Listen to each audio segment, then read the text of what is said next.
Assalamualaikum warahmatullahi wabarakatuh. Saya Intan Arini ingin mempresentasikan biologi dengan tema zat gizi. Konsumsi energi, protein, aktivitas fisik, pengetahuan gizi, dan status gizi siswa. Bintang 1. Status gizi adalah gambaran yang berasal dari keseimbangan jumlah asupan makanan dan keutuhan gizi. Status gizi yang optimal berperan pada penurunan risiko penyakit pada masyarakat, baik penyakit menular maupun tidak menular. Masalah gizi muncul akibat berbagai faktor seperti jumlah dan mutu makanan yang bergantung pada sosial ekonomi, praktik pangan, tradisi budaya, pengetahuan, dan alokasi pangan. Anak-anak dengan usia 6-12 tahun tergolong dalam anak sekolah dasar. Ketika ada masa ini, anak mengalami pertumbuhan baik fisik, kognitif, dan psikososial. Anak sekolah dasar memiliki sifat senang bermain, bergerak, belajar kelompok, dan belajar dengan praktik secara langsung. Selain itu, anak sekolah dasar lebih senang beraktivitas di luar ruangan sehingga beresiko terpapar sumber penyakit. Konsumsi zat gizi yang optimal akan menunjang anak untuk tetap sehat. Namun faktanya masih banyak anak sekolah dasar yang mengalami masalah gizi. Pola makan anak sekolah dasar menjadi lebih tidak teratur dan mereka cenderung melewatkan makan di rumah seiring bertambahnya usia dan sering melewatkan sarapan. Rendahnya konsumsi buah dan sayuran serta pola makan yang salah lebih sering terjadi pada anak sekolah dasar sehingga dapat memicu timbulnya masalah gizi anak di usia sekolah dasar. Pada usia sekolah dasar, permasalahan gizi yang terjadi pada anak sekolah dasar di Indonesia itu pendek, sangat kurus, dan kegemukan atau obes. Menurut riset Kesehatan Kabupaten Sidoarjo pada tahun 2018 dan pemeriksaan fisik dan status gizi tidak dituliskan secara rinci. Hanya disebutkan 17.372 siswa perlu mendapatkan perawatan. Masalah gizi pada anak seringkali disebabkan oleh ketidakseimbangan antara konsumsi dan pengeluaran zat gizi, sehingga berdampak terhadap pertumbuhan dan perkembangan anak. Selain itu, aktivitas fisik juga memiliki pengaruh terhadap status gizi. Rendahnya aktivitas fisik dan menyebabkan penimbunan asupan gizi yang dikonsumsi dalam bentuk jaringan lemak dalam tubuh sehingga menimbulkan kejadian status lebih atau overweight. Dan jika dibiarkan terus-menerus akan menimbulkan obesitas secara tidak langsung. Pengetahuan gizi anak juga memiliki pengaruh terhadap status gizi melalui pemilihan makanan. Kekurangan asupan energi dan protein dapat menyebabkan anak mengalami kondisi kurus, sedangkan asupan berlebih menyebabkan anak mengalami kondisi gemuk. Status gizi anak juga dipengaruhi oleh aktivitas fisik yang dilakukan. Anak usia sekolah dasar konsumsi berlebih dan kurangnya aktivitas fisik. Anak cenderung menonton televisi atau bermain dan melalui ponsel pintar, sehingga lebih beresiko mengalami kondisi gizi lebih. Rendahnya aktivitas fisik akan menyebabkan penimbunan asupan gizi yang dikonsumsi dalam bentuk jaringan lemak dan tubuh, sehingga menimbulkan kejadian status gizi lebih atau overweight, dan jika dibiarkan terus-menerus akan menimbulkan obesitas.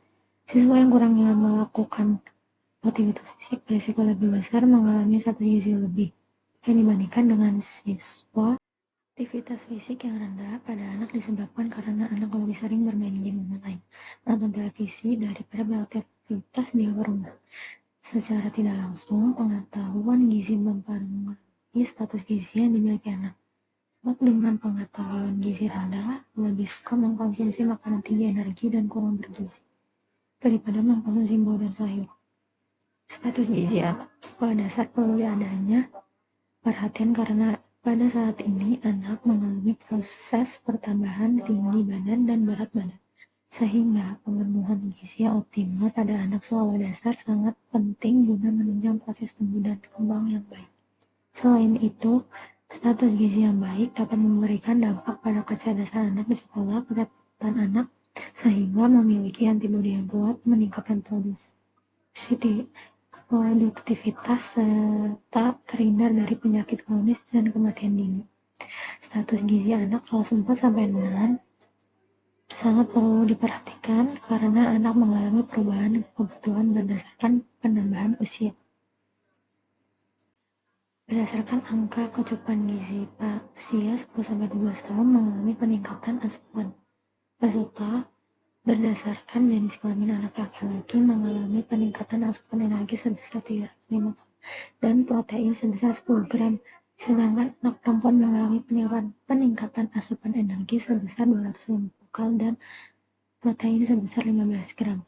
Peningkatan asupan terjadi karena anak akan masuk ke dalam masa prapubertas dan pubertas yang mengalami gizi seimbang sebagai menunjang masa peralihan menuju remaja awal. Berdasarkan observasi awal yang dilakukan oleh peneliti di lingkungan SDN Dukusari, didapatkan bahwa beberapa siswa termasuk dalam status gizi tidak optimal atau normal. Dari 15 siswa sekolah dasar, terdapat 4 responden yang memiliki status gizi obesitas, 1 dengan status gizi obesitas dan 2 dengan status kurus. Selain itu, penelitian untuk status gizi anak belum pernah dilakukan di SDN Dukusari dulu. Penelitian ini bertujuan untuk mengetahui pengaruh konsumsi energi protein, aktivitas fisik, dan pengetahuan gizi anak terhadap status gizi. Jurnal kedua dengan judul Hubungan Pengetahuan Gizi, Tingkat Kecukupan Gizi, dan Aktivitas Fisik. Data yang dikumpulkan berupa data karakteristik individu dan keluarga, status gizi, konsumsi pangan, aktivitas fisik, tingkat kebugaran, kebiasaan olahraga, pengetahuan gizi, dan gambaran umum sekolah. Metode yang digunakan dalam pengambilan subjek adalah metode sampling jenuh. Sebagian besar subjek memiliki status gizi obesitas. Sebagian besar subjek memiliki tingkat kebugaran yang sangat kurang dan pengetahuan gizi cukup. Tujuan utama pembangunan nasional adalah peningkatan kualitas sumber daya manusia yang dilakukan secara berkelanjutan. Semarang menyebutkan bahwa 80,4% memiliki IMT obesitas pada dewasa yang diduga penyebabnya akibat perubahan gaya hidup, pola makan, dan kurangnya aktivitas fisik memicu terjadinya penyakit degeneratif. Negeri 1 Dramaga, Kecamatan Dramaga, Kabupaten Variabel yang diteliti meliputi aktivitas fisik guru. Data status gizi diperoleh dengan menghitung nilai IMT yang didapat dengan mengukur berat badan dan tinggi badan subjeknya secara langsung. Data pengetahuan gizi diperoleh melalui kuesioner. Data tingkat kecukupan energi dan zat gizi diperoleh melalui data konsumsi pangan yang didapatkan menggunakan food recall 22 kali 24 jam yang dilakukan pada hari sekolah dan libur. Data aktivitas fisik diperoleh melalui recall aktivitas fisik 2 kali 24 jam yang dilakukan pada hari sekolah dan hari libur. Status gizi merupakan keadaan tubuh sebagai akibat konsumsi makanan dan penggunaan zat gizi. Apabila zat gizi dikonsumsi dalam jumlah cukup, maka kesehatan dapat terjaga, mampu melakukan aktivitas fisik dengan optimal, dan membantu mencegah terjadinya penyakit. Subjek yang memiliki status gizi normal sebanyak 22,9% dan sisanya memiliki status gizi kurus. Jurnal 3 dengan judul Tingkat Kecukupan Zat Gizi Berdasarkan Pola Konsumsi Pangan pada Anak.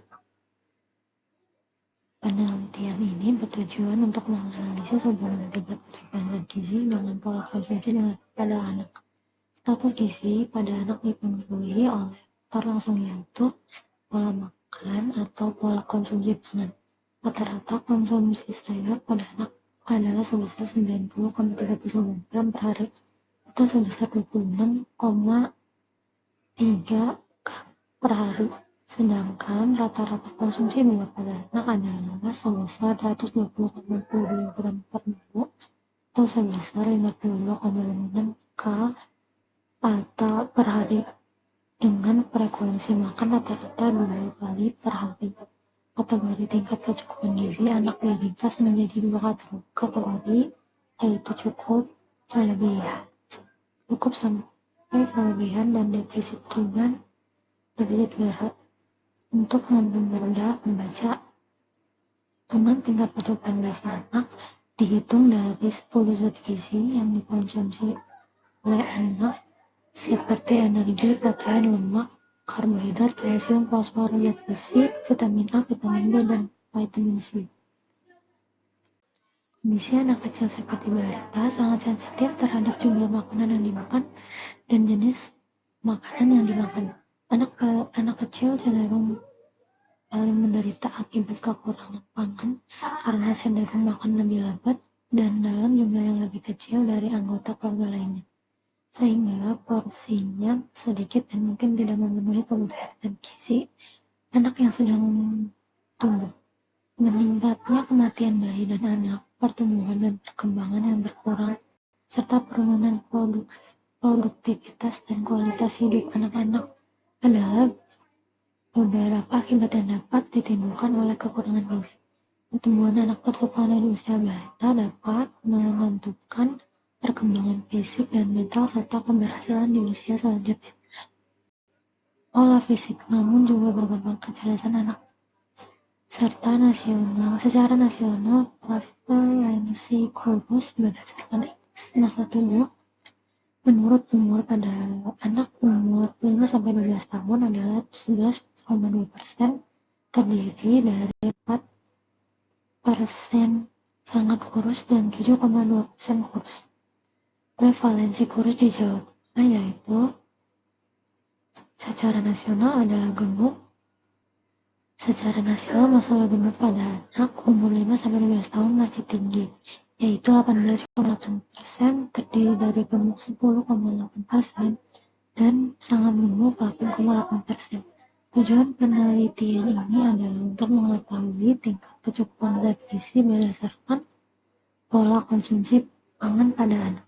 Jumlah sampel artikel ilmiah yang digunakan tergantung dari hasil penelitian berdasarkan kriteria inklusi dan eksklusi yang telah ditentukan dengan proses penentuan jumlah sampel pola konsumsi pangan pada anak. Jurnal ilmiah dengan judul Peran Nutrisi bagi Tubuh dan Kembang Anak Usia Dini. Anak usia dini berada pada masa yang disebut dengan masa keemasan atau golden age. Perkembangan otak sangat tergantung pada asupan gizi yang dikonsumsi. Setiap makanan yang dikonsumsi memiliki manfaat masing-masing bagi tubuh anak. Ini dikarenakan kandungan nutrisi pada makanan berbeda-beda. Anak-anak sangat dianjurkan untuk mengkonsumsi makanan yang beragam dengan jumlah yang sesuai dan keutuhan tubuhnya. Ini dikarenakan asupan nutrisi yang dibutuhkan oleh anak dewasa berbeda. Demikian juga dengan asupan nutrisi yang dibutuhkan anak laki-laki berbeda dengan anak perempuan. Nutrisi atau gizi merupakan faktor mutlak yang diperlukan oleh tubuh dalam proses tumbuh kembang. Hal ini karena anak prasekolah masih dalam fase tumbuh kembang. Anak usia dini disebut juga dengan masa prasekolah dikarenakan pada masa ini anak mulai melatih berbagai gerakan refleks fisik, motorik, dan panca inderanya, sehingga anak siap untuk menempuh pendidikan ke tahap selanjutnya atau pendidikan dasar. Selain itu, pada anak usia dini mulai belajar tentang berbagai hal di lingkungan.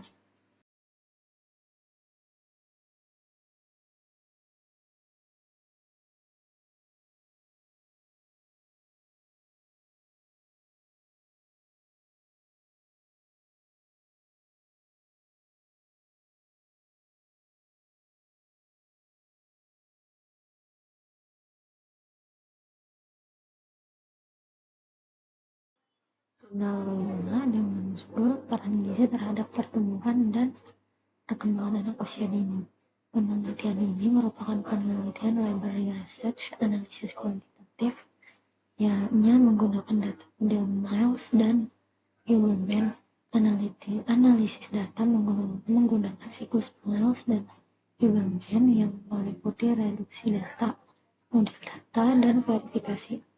Hasil penelitian ini adalah bahwa gizi atau nutrisi sangat berperan dalam struktur dan fungsi tubuh anak yang lebih kompleks. Penelitian ini merupakan penelitian kualitatif yang sebenarnya penelitian ini dilakukan melalui pengumpulan data atau karya tulis ilmiah yang bertujuan bahwa pengumpulan data ini adalah bersifat kepustakaan. Adapun teknik yang digunakan ialah analisis data model Mouse dan Hewlett.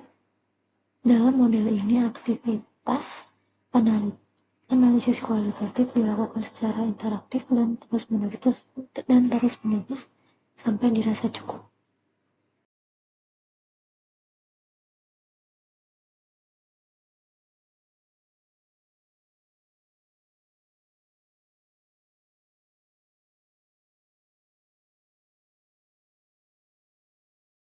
Jurnal 6, Jurnal Internasional dengan judul The Effect of Mothers' Nutritional Education and Knowledge on Children's Nutritional Status, Systematic Review. Nutrition education programs can help mothers' knowledge of fulfilling infant and toddlers. Many health workers do nutrition education to help the community, especially mothers representing imbalanced nutrition during maternal pregnancy can affect malnutrition and body value condition due to chronic nutrition can occur in infant and toddlers.